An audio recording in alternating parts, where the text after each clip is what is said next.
Hello and welcome to online schooling once again. मैं प्रिया मेहता और आज हम करने जा रहे हैं आपकी हिस्ट्री के बुक का चैप्टर 9 जिसका नाम है क्षेत्रीय संस्कृतियों का निर्माण। अब देखिए, चैप्टर के नाम से आपको क्लियर हो गया होगा कि हम इसमें क्या पढ़ने वाले हैं।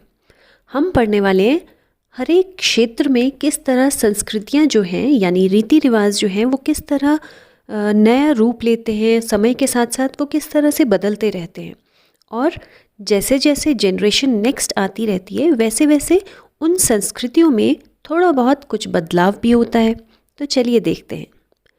अब जब भी हम किसी भी क्षेत्र के लोगों का वर्णन करते हैं यानी उस क्षेत्र के लोगों के बारे में जब हम बताते हैं तो हम ज़्यादातर किस तरह बताते हैं, या तो उनकी बोलचाल की भाषा यानी वो किस तरह की भाषा बोलते हैं, या वो किस तरह के वस्त्र पहनते हैं, वहाँ का जो पहनावा है वो किस तरह का है, वो वहाँ जो लोग रहते हैं वो किस तरह का भोजन खाते हैं। इन्हीं सब चीज़ों से हम उन लोगों के बारे में वर्णन करते हैं, है ना। इसके अलावा हम भाषा से भी करते हैं, जैसे कि अगर कोई तमिल बोल रहा है तो हम कहते हैं ये तमिलनाडु का है, उड़िया बोल रहा है तो हम कहते हैं ये उड़ीसा का है। इसी तरह हर एक क्षेत्र में कुछ खास किस्म के भोजन बनाए जाते हैं, वहाँ पर कुछ खास किस्म के वस्त्र पहने जाते हैं, वहाँ के कोई लोक नृत्य, लोक संगीत या कोई चित्रकला से उस क्षेत्र को जोड़ा जाता है। इसी तरह जैसे जैसे हमने देखा कि समय के साथ साथ हर चीज़ का बदलाव होता है, उसी तरह ये जो संस्कृतियाँ हैं यानी हर क्षेत्र की अपनी अपनी जो परंपराएं हैं वो भी समय के साथ साथ धीरे धीरे बदलती जाती हैं और इन्हें ही हम कहते हैं क्षेत्रीय संस्कृतियाँ। यानी हर क्षेत्र में माने जाने वाली जो भी लोक संस्कृतियों को फॉलो करते हैं उस समय जो रीति रिवाज, उनका पहनावा और ये सब, इसे हम कहते हैं क्षेत्रीय संस्कृतियाँ। समय के साथ साथ बदलती तो रहती हैं क्योंकि जो कुछ हमारे बुज़ुर्ग करते आए हैं उसमें हमने थोड़ा बहुत चेंज किया, हमारे आने वाली जो जनरेशन है वो उसमें थोड़ा बहुत चेंज करेंगे। तो इस तरह समय के साथ साथ क्षेत्रीय संस्कृतियाँ जो हैं वो धीरे धीरे बदलती रहती हैं। और हमने साथ में ये भी देखा है कि एक दूसरे की संस्कृतियों को भी अपनाया जाता है, यानी जब हम किसी दूसरों को देखते हैं उनकी कुछ परंपराएं हमको अच्छी लगती हैं, हम उन्हें अडॉप्ट कर लेते हैं। उसी तरह हमारी जो संस्कृतियाँ, हमारे जो रीति रिवाज दूसरों को अच्छे लगते हैं वो उन्हें अडॉप्ट कर लेते हैं यानी अपना लेते हैं। अब जब लोग एक दूसरे की संस्कृतियाँ या एक दूसरे की परंपराओं को अपनाते हैं तो एक चीज़ सामने देखने को आती है, वो ये है कि उस संस्कृति को वो अपनाते तो हैं लेकिन उसमें अपने हिसाब से थोड़ा बहुत कुछ चेंजेस भी करते हैं, है ना। तो इस तरह हम इस चैप्टर में देखने वाले हैं कि कुछ खास क्षेत्रों में जो संस्कृतियाँ, जो रीति रिवाज अपनाए जा रहे हैं वो किस तरह समय के साथ साथ बदलते रहते हैं और किस तरह उन्होंने एक नए क्षेत्र में जाकर जब अपनाए गए वो, तो किस तरह उन्होंने एक नया ही रूप ले लिया।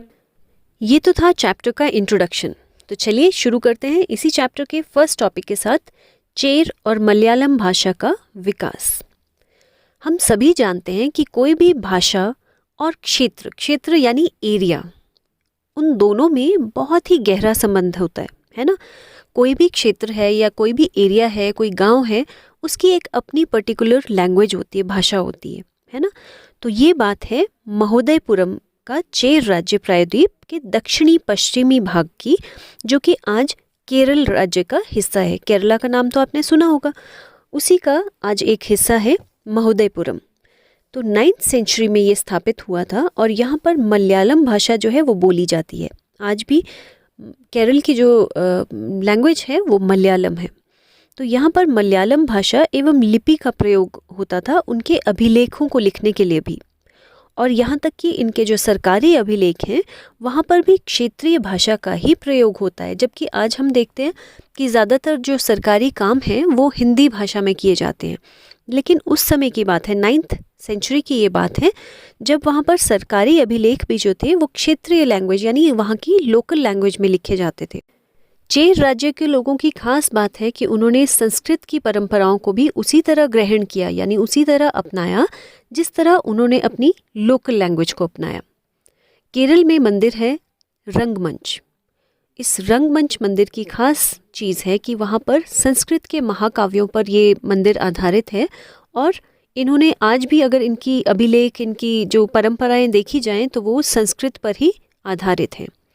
मलयालम भाषा की जो पहली साहित्यिक कृतियां हैं वो लगभग 12th सेंचुरी की हैं, जो कि संस्कृत भाषा में ही लिखी गई हैं।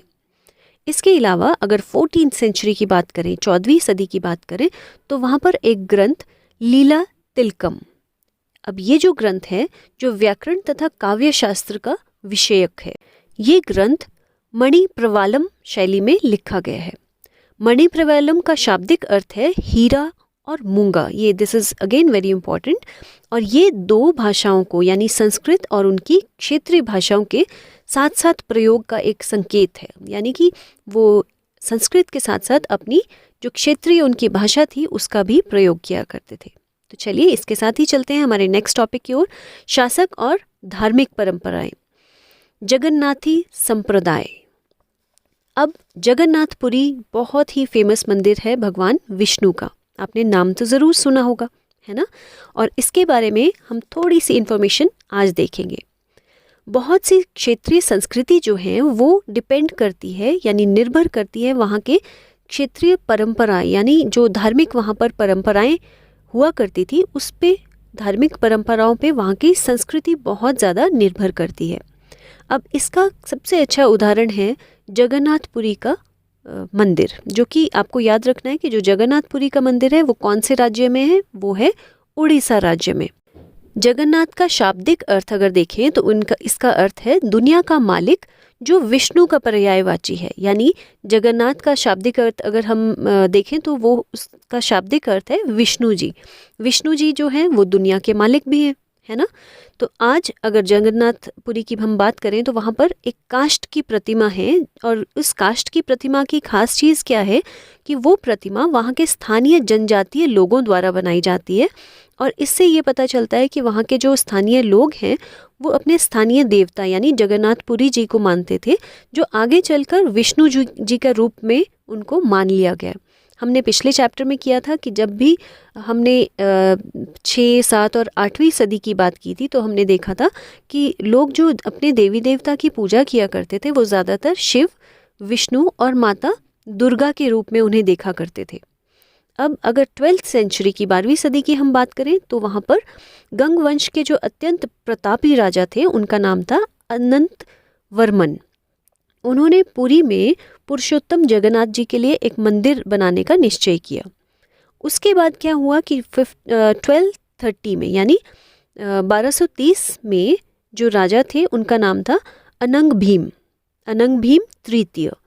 उन्होंने अपना जो राज्य था वो पुरुषोत्तम जगन्नाथ को अर्पित कर दिया और अपने आप को उन्होंने जगन्नाथ का प्रतिनियुक्त घोषित कर दिया। अब इससे क्या हुआ कि जैसे जैसे मंदिर की, जगन्नाथपुरी का जो मंदिर है, आप जानते हैं कि वो एक भारत में बहुत से तीर्थ स्थल हैं और उन तीर्थ स्थलों में ये बहुत ज़्यादा इम्पॉर्टेंट माना जाता है।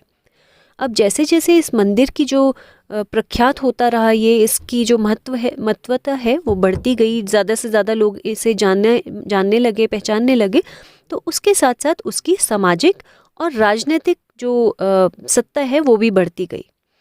अब जिस तरह समय के साथ साथ हर चीज़ चेंज होती है, वैसे वैसे मुग़ल, मराठा और उसके बाद जब ईस्ट इंडिया कंपनी आई तो ईस्ट इंडिया कंपनी ने क्या किया कि अपना नियंत्रण स्थापित किया।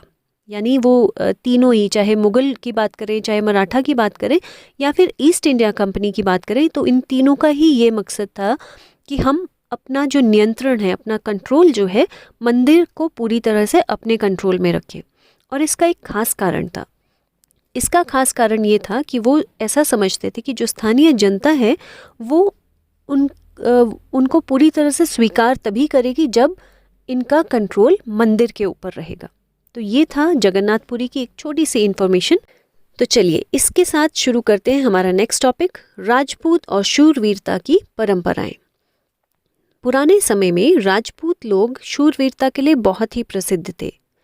अब ये बात है 19th सेंचुरी की, जब ब्रिटिश लोग राजस्थान के कुछ अधिकांश जो क्षेत्र था उसे राजपूताना के नाम से कहते थे।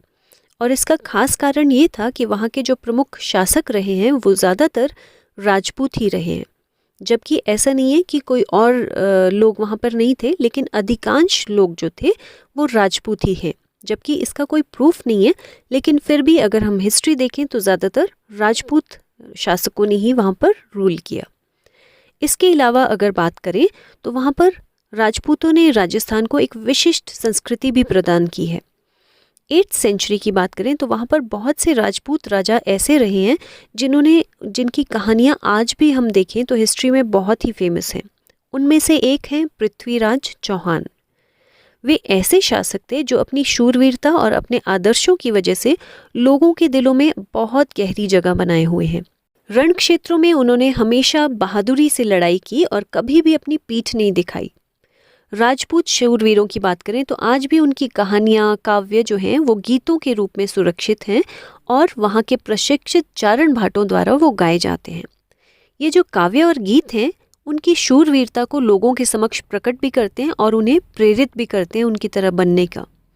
इसके अलावा अगर हम बात करें तो उनकी जो कहानियाँ हैं उसमें अक्सर नाटकीय स्थिति, स्वामी भक्त, मित्रता, प्रेम, शौर्य आदि जैसे जो गुण हैं उनका व्याख्यान होता है। अब अगर बात करें तो क्या उस समय की कहानियों में स्त्रियों को कोई जगह दी जाती थी? जी हाँ, दी जाती थी। लेकिन उस समय जो स्त्रियों को जगह दी जाती थी वो इस तरह है कि जो राजा आपस में लड़ते थे वो कभी कभी स्त्रियों को जीतने के लिए लड़ते थे और कभी कभी उनकी रक्षा के लिए लड़ते थे। उस समय सती प्रथा जो है वो बहुत ही मानी जाती थी। सती प्रथा आपको याद होगा, जिसमें राजा की मृत्यु होने पर जो उसकी पत्नी होती थी यानी उसकी जो भी विधवा होती थी वो अपने आप को राजा की चिता के साथ जिंदा जला दिया करती थी। तो ये जो सती प्रथा का उल्लेख है वो भी उनकी कहानियों में बहुत देखने को मिलता है। तो इस प्रकार की शूरवीरता के जो आदर्श हैं वो आज भी राजस्थान की जो लोकल कहानियां हैं या उनके जो गीत हैं जिसे वो गाकर सुनाते हैं, आज भी ये सब सुनने को मिलता है, जिससे लोगों के जीवन में बलिदान के प्रति, शूरवीरता के प्रति बहुत ही प्रेरित करता है उन्हें। तो आज की वीडियो के लिए इतना ही काफ़ी है। नेक्स्ट वीडियो में नेक्स्ट टॉपिक्स को कवर करेंगे, तो देखना बिल्कुल मत भूलिएगा। See you very soon in the next video. Till then, take care, bye bye.